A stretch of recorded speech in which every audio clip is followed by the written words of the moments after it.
Good evening, and it's great to have you with us here on a Friday night, and we begin with an ABC News exclusive. The FBI calling in President Trump's sons to reveal to them foreign hackers tried to break into the Trump organization. The FBI calling Don Jr. and Eric Trump to an emergency meeting at its New York office. There is also news tonight about the president's son-in-law, Jared Kushner, the president's advisor. Now, his meetings with Russian officials are under the FBI microscope. ABC senior justice correspondent Pierre Thomas leading us off.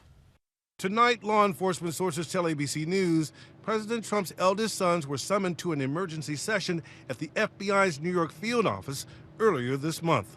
The reason, a warning that foreign hackers were trying to compromise Trump Organization computers. Because it involved the president's children, a special VIP notice was sent to senior officials in New York before the May 8th meeting, which happened to occur just a day before FBI Director James Comey was fired. The source of the attempted hack on the Trump's computers was unknown, but tonight Eric Trump is denying that any computers were compromised. Still, the company remains a top cyber target. Hackers would love to get into the president's family business to try to get information that might be valuable. They could sell it, or they could use it to try to damage or compromise the president in some way. News of the Trump sons meeting with the FBI comes as Trump's son-in-law, Jared Kushner, is under scrutiny by the FBI for his contacts with Russians, specifically for two meetings last December.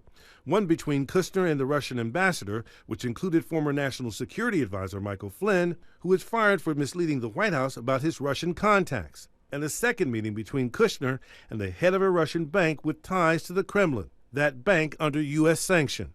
The Washington Post tonight reporting that U.S. intelligence officials intercepted communications of the Russian ambassador, claiming that Kushner wanted to use secure Russian facilities to communicate during the transition.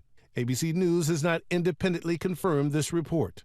Jared Kushner is the kind of person that anyone conducting an investigation right now would want to talk to. There's no evidence that Kushner is the target of the FBI investigation into Russian meddling in the election, and no evidence of wrongdoing by Kushner. These are contacts that might have been totally innocent and benign, as well as those that might have succumbed somehow to those Russian efforts. But intelligence officials worry that the Russians had a very specific plan to target those in Trump's orbit.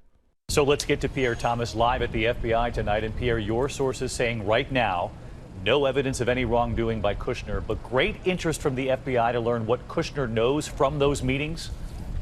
David, to be blunt, the FBI will want to know all the details. But Kushner's lawyer says her client is willing to cooperate and has volunteered to share with Congress anything he knows about those meetings, David. Pierre Thomas leading us off tonight with his exclusive, Pierre.